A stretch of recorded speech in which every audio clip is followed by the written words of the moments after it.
Entonces, a continuación nos dan estos valores de voltajes, en el cual tenemos que hacer los respectivos cálculos para hacer las simulaciones. Luego tenemos 120 voltios RMS. Para hallar esos cálculos vamos a hallar primero el voltaje pico. Para hallar el voltaje pico tenemos esta ecuación. Al reemplazar estos valores acá en la ecuación, 120 voltios RMS sobre 0,707, esto nos va a dar igual al voltaje pico, que es igual a 169,731 voltios. El voltaje pico negativo va a ser igual al voltaje pico positivo. La única diferencia es el cambio de signo.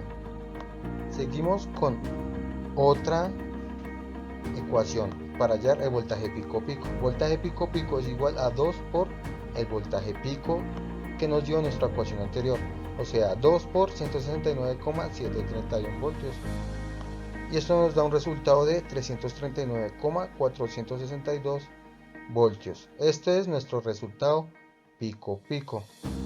Ahora vamos a hallar el periodo. ¿Cómo se halla el periodo? El periodo se halla es 1 sobre la frecuencia de nuestros 120 voltios RMS es igual a 60 Hz. O sea, al hacer esta división tenemos un resultado de 16,66 milisegundos. Y el tiempo del semiciclo es igual al periodo dividido en 2. Y nuestro periodo semiciclos es de 8,33 milisegundos. Entonces, a continuación vamos a tener una imagen de cómo vamos a hacer nuestra simulación en Multisim. Primero vamos a tener nuestra fuente sinusoidal con el voltaje RMS de 120 voltios y nuestra frecuencia de 60 Hz. Al simular esto nos va a aparecer una imagen así, donde nos muestra que está en el canal 1. ¿Sí ven? Saca el canal 1 y nos está mostrando que tiene esta señal sinusoidal. Acá tenemos unos botones donde nos aparece cuáles características tiene esa señal. O sea, la frecuencia es de 60 Hz, nuestro periodo es de 16,67 milisegundos y nuestro voltaje pico a pico es igual a 337,36 voltios. No cambia mucho en los voltajes que nos dieron teórico. Ahora tenemos el voltaje pico positivo. Mire, el voltaje pico positivo es de 169,36 y el voltaje pico negativo, como yo les decía, iba a ser igual, iba a ser similar, pero iba a ser con signo negativo.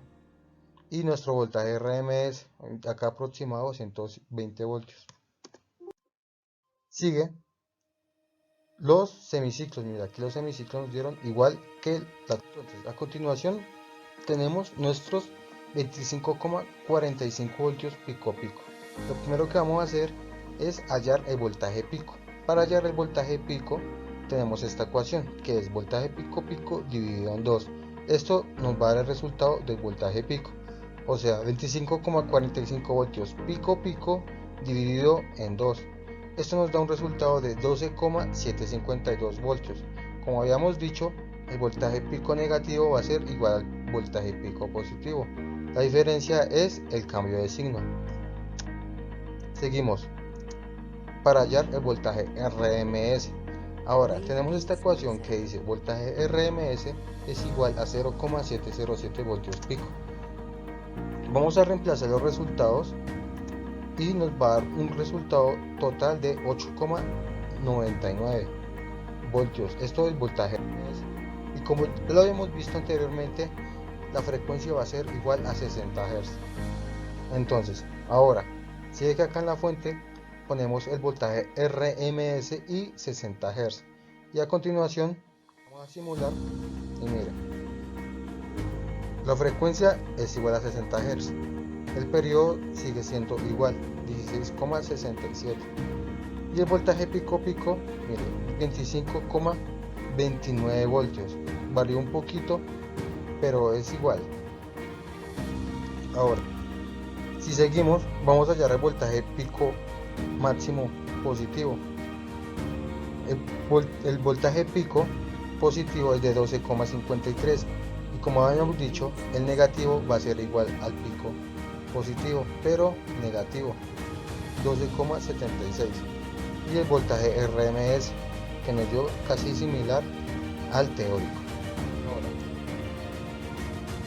tenemos esta onda de 100 voltios picos positivos. Ahora vamos a hallar el voltaje pico de estos 100 voltios picos. Ahora, para hallar el voltaje pico es 2 por voltaje pico. Eso nos va a dar un resultado de 200 voltios. Claro, multiplicamos 2 por 100 voltios. Ahora, seguimos. Para hallar el voltaje RMS con esta ecuación que ya hemos visto, 0,007 por voltaje pico, reemplazamos y nos va a dar un resultado de voltios RMS en 70 picos. Como ya hemos visto, igual a 60 Hz. Ahora, en la fuente decía que ahora cambiamos el voltaje RMS, lo ponemos en 70,7 voltios RMS y esto nos va a dar una simulación así: frecuencia 60 Hz, periodo 16,67. El voltaje pico dan aproximado a los 200 voltios pico que nos habían dado en nuestra teoría. Ahora tenemos el voltaje pico positivo y el negativo, ¿sí ven? Positivo y negativo, y el voltaje pico RMS y nuestro periodo, que va a ser siempre similar. Listo, esto fue todo, muchas gracias.